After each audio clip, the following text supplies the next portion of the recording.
Greg Reffner on the Abstract podcast, and today we have Matt Walsh, Executive Vice President, CEO at Blue Signal Search, and for the first time, customer and then investor and advisor at Abstract. So I'm really excited to chat with Matt. Matt, please say hi, sir.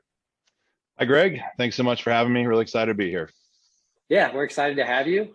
Not too often that we get to talk with companies that have made, Fast 5,000 lists and things like that from the Phoenix area. Like Phoenix is a little hidden gem when it comes to any company making that list. So before we dive into some of our talking points, let's build a little bit of a foundation so that our listeners understand, what you're talking about. We'll start with, why start Blue Signal? Why get into the recruiting industry? Give us a little bit of background on yourself and Blue Signal. Sure. Yeah. So I guess a little bit about me. I'm your traditional farmer, grew up in the Midwest on a farm, went to school, wanted to move to the big city. So I went to Chicago, didn't really know what I was going to do. And a recruiting firm reached out to me for a job that matched and lined up well with my degrees. And I said, what the heck, let's give it a go. So I go in there and they said, hey, what would you think about recruiting? And at the time, I didn't even know what a recruiter was. I just thought, oh no, the military is not for me. I wouldn't stand it. No way. They said, no. We are career coaches. We're agents. We're like Jerry Maguires for professionals. And we think you'd be pretty decent at it. Maybe you should give it a shot. And selfishly at the time, I'm thinking, oh, this is great. I can see all the career paths. I can look at folks' resumes. I can see the career path I want to make in finance because that's what my degree was in. And then it will help me to propel my career. So I started and then got very, very fortunate, set a bunch of records in the first few weeks, and I actually fell in love with it. And so I've been doing it ever since. That was for a company called Management Recruiters. At the time, they were one of the largest. They're a franchise though, so it's like McDonald's. And so I did that for 4 or 5 years. And then I met my now wife, and we decided I had to move to be with her. And unfortunately at that time, they didn't want folks working remote. So went out on my own, did some other things. And then ultimately all my clients just kept coming back to me saying, hey, can you help us with this? Can you help us with this? And I said, well, once my non-compete's up, I'm happy to explore it. And they all tracked that date. And wouldn't you know it, the week my non-compete was up, I had 2 or 3 of them calling me and saying, hey, by our math, your non-compete's up. Can you help us with this? So I did it then. And I honestly had no intention of starting a business. I really just enjoyed the job. It was more of a lifestyle job. And so I kept doing it, and it just started to snowball on itself. And I started to get more than I could handle, and decided to start hiring. And that was about 2000. Then we moved to Phoenix. Then about 2015 or 16 is really when I started hiring and growing. And I made some really good clutch hires early on. And you know what they say about surrounding yourself with really good people. And since then, it's just been growing and scaling. And I love it because, yes, I get to grow a company, but I still get to do the day in, day out job of recruiting, which I'm really passionate about. So it's been fun. That's awesome. So it sounds like you kind of fell into it in a lot of ways. That'd be a fair statement to make. And in every way. And when I fell into it, recruiting was not very glamorous. I think it's still kind of borderline, but back then you used to be right there next to a used car salesman, like, oh, recruiter, no thanks. Now it's a little more glamorous since there's that huge war on talent and everybody needs recruiters. But it's been a fun ride. It's been a fun journey. Yeah. So let's dive into that a little bit, because when I left the fitness industry, I showed up to Robert Half and just kind of an open interview. And I felt like a used car salesman going in there to be a recruiter. And that was kind of my first, like my dad would always be like, oh, you're going to go for an interview as a recruiter? Like he just go be a used car salesman. But that's definitely not what recruiting has turned into today. Some of the most successful people I know are in recruiting. And if they're good at it, like you can be very, very successful. So even still today, recruiting has a high turnover rate, right? I think I've seen some industry stats, Matt, 30%, 40% is realistic depending upon your geo. Blue Signal was named the best place to work at in 2021 in the Phoenix area. Like, what's your secret to keeping talent, engaging talent, and kind of beating that industry stat? Good question. And you're right. Recruiting, when I started, I think the stat I first heard was 1 out of 10 make it. And I think that was accurate in my office, because I'd start, there'd be all these people that'd start and they'd be gone in a week or two. Recruiting is not for everybody. I mean, it is one of those things where you have to really enjoy people, you have to really enjoy making a difference, and you have to give a damn, but you have to be a hard worker. I mean, there's no easy way to do it. And although we try our best to scare people in the beginning, in fact, what I tell folks is listen, this is great. It's one of the most rewarding jobs you'll ever do, but it's probably one of the hardest jobs you're ever going to do. For the next 6 months, your life is over. I mean, there, nights, weekends, you're not going to be able to go out. You're going to be doing research, and you just have to do all that. My old boss used to say it's like an airplane taking off. In the beginning, it is full throttle, but once you get up to 30,000 feet, cool. Now you're just forwarding emails and doing referral calls.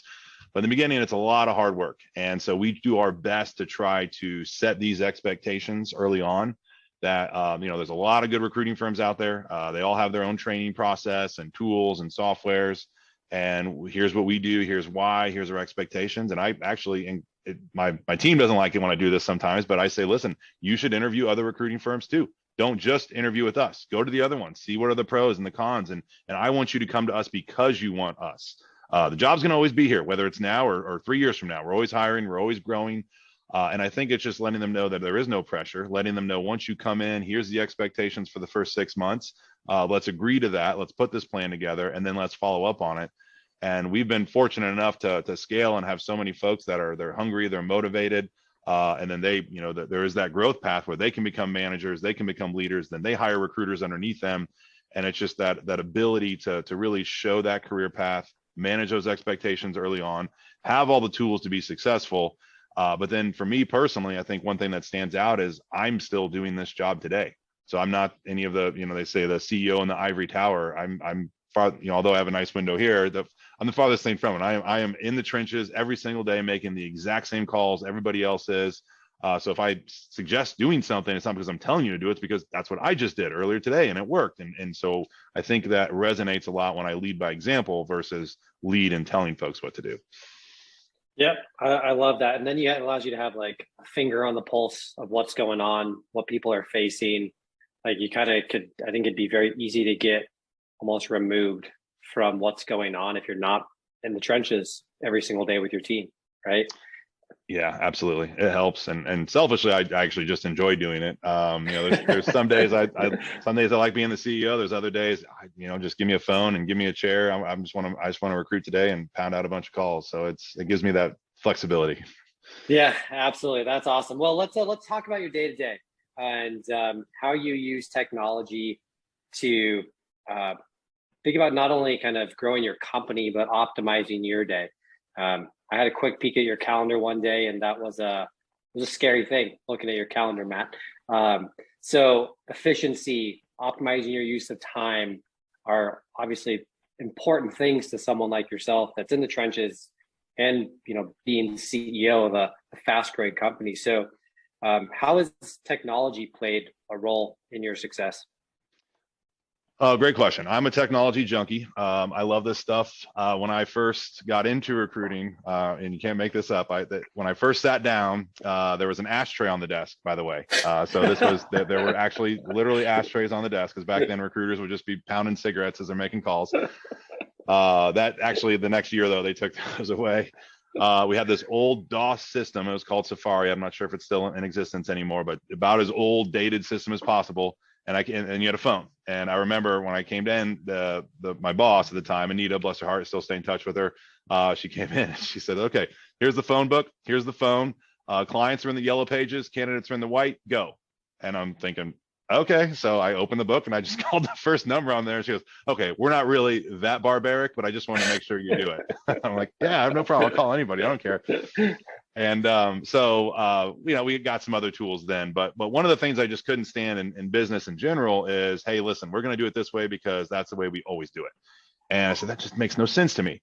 And so one of my mottos here, and one of the things we've really embraced, is we are not going to do it that way purely because that's the way we were doing it. We always have to be doing better, always have to get better tools, tech, software, whatever it is. And so it's funny, my team gives me a hard time for this. Whenever there's a cold call coming in for new software or new whatever they want to pitch, I always take it. One, I want to hear the pitch. I want to hear how it is, if they're good. Two, they might be a good recruiter that I can convert to recruit with us. Three, it could be some new game-changing software that I don't know about. So we have constantly looked at all the tools, all the tech, not only just in recruiting, but sales in general, to make sure that we're getting the right stuff. And like I said, for me, it's so important to not only for me to be successful, but for me to know that I'm giving the team the best tools possible to ensure their success. So let's piggyback off that a little bit. So when you are recruiting or doing business development, do you dive into, I mean, you obviously have a strong belief in leveraging technology, Matt, for your team, but do you find that when you're talking with folks who are going out looking for salespeople, that's something that you dive into a little bit with them? Like, how savvy are you with tech? How important do you think technology is to optimize your time? And how does that play a role in maybe your success in finding them the right candidates? And is there a disconnect between what candidates are looking for and what companies are offering? Can we dive into that a little bit? Yeah, I think generally speaking, there's always a disconnect with everything. I mean, transparency and communication is key across the board, business, personal, I mean, you name it. But the nice part is my recruiters, they're in the trenches. They're talking to these sales folks. And when you go to a recruiter, you don't want a B or C player. You want an A player. Here's my top 7 competitors. I want the top players over there right now. That makes sense. I'll go get them. But you got to remember, they're having a banner year right now. They have all the sales in the funnel. They have all this commissions coming in. They probably have bonuses. When they go to resign, they're going to get a huge counter offer. So I really need to learn from you, what are the compelling selling points? Why should they leave that company and come to yours? What's going to be so much better for them? More importantly, because then they say, oh, we'll offer better commission, we'll offer better sales, it's not all that stuff. It's who will they become? When you talk about culture, it's not just free pizza and foosball tables. It's about who they're going to, when they join, who they are today, and then who do they become? So we need to map that story out. We need to look at, what is your onboarding process? What is your training process? What tools do you use today? What's your retention of customers today? Why do they leave? How do you compete against your competitors? I ask, what's your value pitch? If I'm going to these 7 players, they've probably heard of you. Are they ones that you win against? Are they ones that you lose against? And why? Why do the customers choose you? Then we get into the day of the life of the salesperson. How are they getting their leads? How are they managing these leads? Once they get new customers, how are they going through those? How's your servicing team? Do you have sales engineers? Whatever the technology is.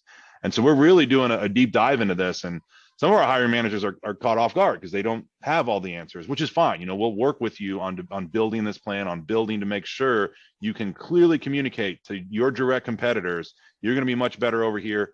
Here is why. And it's got to be so much more detailed than just you're going to get paid more.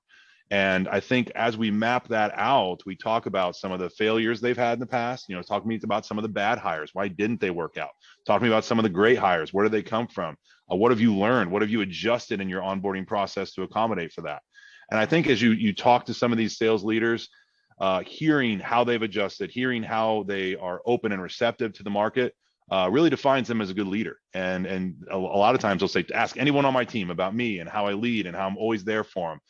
If they do something great, I'm going to bang the drum and talk all about them. If they do something bad, I'm going to cover it up for them. I'm not cover it up, but I'm going to be there for them to make sure that I take the fall. I always got my people. I always got their back. And all these other things that good sales leaders will say, but you can tell right away when a sales leader gets it. You can tell they have the tools and support for their team. They have a good onboarding process, a good training process. They are better than their competitor. They have actual specific reasons, not that they just care too hard and work too much.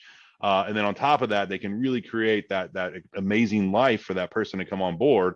Of course, you joke about work-life balance, but it's more about career growth and who you're going to become and who your family is going to be and the freedom and the flexibility. Because let's face it, you don't live to work, you work to live. So you want this as a way to provide a better family and that for yourself. And those that truly get it, they make that impact. And we love working with those clients all day long because we can get them really good sales folks. I can tell you're passionate about this a little bit. Yes. You ever turn anybody away? Do you ever be like, hey, you know what? You don't get it. We're never going to find anybody for you. I'm not going to waste your time. So, yeah, I mean, I'm not as direct about that. So there are times where, if they don't have good answers to those, or they're not as receptive to the market conditions. I mean, they want an A player from their competitor. Great. That person's got a big sales funnel. They're going to need some kind of a sign on. They're going to need some kind of a guarantee. We don't want that. I'm like, okay, well, that's fine. What you want is this. And quite frankly, you don't need a search firm like us to go find that. Post an ad, find some other folks. Or there are some more affordable agencies out there that'll just slam you with resumes. That's fine too. So we do turn away, especially now, a good amount of business if we don't think we can help them. I'll always give them advice and suggestions on what they can do differently. Sometimes, if you can change this or this or this, I'm happy to work with you. But I've been doing this too long, where I'm a firm believer of transparency, which is one of our biggest core values here. Is this is what we can do, this is what we can't do. I never want to overpromise. Here is how we're going to go to market. Here's all the strategy that goes into it. And I just don't think our companies are a fit, and here's why. And I actually have been having that conversation a lot recently, but it's good. They need to hear that, and we need to hear that, because I don't want to ever set false expectations. Yeah, it'll probably makes them lean in and want to work with you even more, though, right? When you do the takeaway. Sometimes, yeah. Couple of my best clients actually were really good clients. I did say, because they wanted to partner with 2 or 3 firms, and I said, I appreciate that. Out of the success for this search, I'm actually going to bow out, because you really want to partner with one firm who gets it. It's a clear message. If you get multiple in there, it's just a race. They're going to send you people without doing their due diligence. Plus, they're not going to put time in the message and blah, blah, blah. So I understand and I appreciate that. You should definitely do what's best for you. But based off of that, we don't win on price. We win on speed and quality. And I go through all the other stuff that we always win on. But price is not one of them. If that's one of your leading indicators, go and you're right. A bunch of times they come back and sometimes they'll try the other firm. Sometimes they say, no, we want to work with you. We're not going to work with them. And okay, let's go. It should almost be like, that's anytime someone's like, oh, we're looking at other people and we want to use our firm, just like almost like default, like that's your objection handling technique, because people want what they can't have. So yeah, sometimes the old joke was, sell me this pen. I always, how would you sell this pen in a couple of words? I'd say, you can't have it. Yeah. Now you want more. That's awesome. Well, let's switch gears a little bit here and still talk about your tech stack. Again, it's a unique opportunity. We don't have to get to talk with folks that are our customers, and also growing successful companies in parallel to that. And investing and advising us. And so I want to hear a little bit about, it's been about a handful of months since you've been a customer of Abstract, and you latched onto one specific thing about our product, which was the transcription and how fast that transcription was delivered after a call was over. Why is that so important to you? And what have you tried prior to us meeting on that fateful day to get that end result of that transcript? Yes, thank you. I've been waiting for this question. So one of the things in recruiting and sales in general, but especially in recruiting, you're having high level calls with folks, and it's important to listen to everything they're saying and to type it out, transcribe it. Usually I'm doing chicken scratchings, whatever I need to do. But it's also important to listen and understand where they're going with the conversation, and then ask really good follow-up questions on top of that. Because if you're not asking good questions, you're not really leading the conversation. And so for me, that's always been a struggle. The other thing is just making sure that you have accurate notes in the system. Because I could be talking to a CEO about a new engineer that's doing this and this and this. If you ever come across that person, let me know. 6 years later, I could find that person. I put those keywords into our system. Holy cow, this CEO asked me for this person. Let's ping him. It's just the ability to have all those things. And on top of that, a lot of times we're having partnerships on a lot of these roles where I'm going to take the role in, I'm going to have some other recruiter work on it, or vice versa. We have, big teams, and there's several rainmaker models within those teams. And just being able to clearly communicate all those needs. And I've not found it. I was looking for a very long time. There's several other companies out there that offer like Dragons. I mean, I could go on and on and on, because like I said, I'm a tech junkie. I was out looking for it. I've all these consultants, some of which I've referred to you, that were in the recruiting industry. And I'm always asking, listen, if you ever come across something like this, honestly, I don't care if you find someone that can transcribe this stuff, put it into our system, be smart about it, or we can reuse this, to me, I will pay any price. Like it is just so valuable. And I've not been able to find anything that does that, because I know how crucial it is for our recruiting space. And so that's when I think I was introduced to your company. And then I did that first demo. I was trying my best to keep my smile hidden, because I'm like, oh my gosh, this is exactly what I've been looking for the last 5-6 years. And I finally found it. So I think I waited a few weeks before I finally called you up, and I was like, Greg, I love it. I want in. This is amazing. This is a game changer. Not only for us, and I've already told other recruiting firms about it. I'm not one of those that says, oh, I want to keep all the tech for us and not let anyone else do it. I want to win. And no, I mean, there's enough business to go around. I always want to help other people. So I've already told several other people about it. We've already implemented it in our side, but just that transcription piece, the real time to be able to keep that conversation going, in addition to getting accurate notes. And you have the conversational intelligence piece on side of it, like having a real coach there with you. You can always fine tune and perfect. And in recruiting, you just have to, because it's such high stakes. I mean, we're charging $40,000-$50,000 for the placements that we make. It is high stakes. Like, we are only sending the best people. There is zero room for error. And this just helps us be even better at what we already do. So for me, it's been a game changer. I was very, very lucky and fortunate to have come across it and come across you. And it's made a huge impact on our team. Well, I appreciate that. So just real quick, let's kind of back up and how you're using it.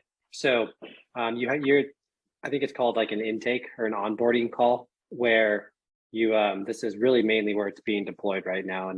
And ultimately, you're using Abstract as a way to standardize the questions and the engagement that you have with the client.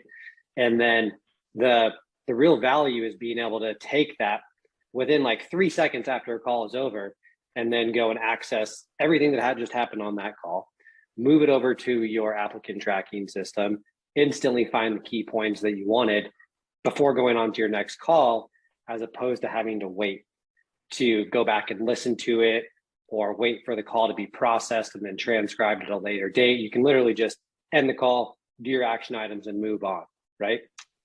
Yes, no, and thanks to that, that's why my calendar is so crazy now, because I can do back to back to back to back to back to back calls of this exact same thing. It automatically goes into the system. But yeah, we call it intakes for our clients. So they'll say, hey, I need a VP of sales that does this, this, this. We're looking for this. And we do have a lot of the questions that we'll ask on the intake, and we do deeper dives in certain areas. But for the most part, we really need to understand what it is that they're looking for when we're going through target companies, when we're going through backgrounds, when we're going through the sizzle and selling points as to why they should come there, because none of that stuff's on a job description. I mean, a lot of times they'll say, oh, look at the job description. That's what we want. So, okay, well, you've already posted that. You've already seen how that's worked. We can agree that's not working. That's why you're talking to me. So let's get into all the stuff that's not on the job description. And then what we do, and our marketing team is amazing at all this, but they take a lot of those notes in addition to the job description to really build this entire campaign from a marketing standpoint. So when we're going to these candidates and we're going out externally, we can show them the whole story, not just a job description that says you get to do this, you must do this. And what Abstract has done is it's been able to quickly translate those conversations right into our system, right over to marketing, right into our external scripts. Because when we ask a hiring manager, why should someone work for you? Tell me why they should take this job. I mean, what they say for the next 90 seconds is really whether or not we're going to fill that. So yeah, actual accurate transcription on that is in essence the message that my recruiters need to go take to market. And that's what they're able to do. And that's what Abstract's been able to help us do very quickly and seamlessly. And so with the framework, you can ask that question, and then your marketing team doesn't even have to go sort through the entire call. They can just jump through those framework points, find where that question was asked, and then instantly find how that person responded to that. You know, less than a minute of their time to find that 90-second kind of answer to that key question. Oh yeah, it's been, I mean, the amount of time it saved us. I mean, I can't quantify it, but we're probably looking 30 to 45 minutes every time we do one of these just to get it all in there. Now it's instant. On top of that, it's more accurate. And it really is how we differentiate ourselves, just having that accurate information. So it's been better, and I know there's many more applications that we can do with this, and we're still trying to improve on especially on the conversational intelligence side for recruiting, especially because there's so many, you want to get the most out of every call, and so often as a sales rep or a BDR rep or a recruiter, you don't always do that. You'll listen to the recording afterwards or go back afterwards and be like, I should have said this or I should have said that, and so over time, you know, when you're in the years 10, 15 years, you remember to do that. But if I could take all that 10 to 15 years of experience and boom, throw it into your very first calls because I'm right there telling you to do it. I mean, that's just, not only does it make their life easier, but it makes it better for our clients, better for our candidates, and better for the company. Yeah. So real quick, let's throw some numbers behind that. And you can keep it high level kind of guesstimates. But, you know, most folks I talk to, they might be making 100 phone calls a day, talking with maybe 5 to 8 people, and then of those 5 to 8, getting faced with objections in 3 of them, next steps with 1 of them, and a follow-up maybe with 1 of them, right? So you have to make the most out of every single possible scenario. You can't kind of leave it to chance, especially when it's, $40,000-$50,000, check in the company's bank account, to not overcome that objection correctly, right? Yeah, I mean, it does us no good as our clients no good if our recruiters aren't equipped to overcome those basic objections. And yeah, I mean, to put the numbers behind it, I mean, a typical search, we're probably looking at 200, 250 folks that are qualified, they're interested, they're coming from the right companies, they have the right background, and our recruiters are calling, emailing, texting, voicemail, LinkedIn. I mean, you name it. They are manually drip campaigning the heck out of these folks just to get them on the phone to say, hey, listen, I'm sure things are good. You probably even own half the company, but could they be better? And so we're just really hearing them out. What could be better? What could be better?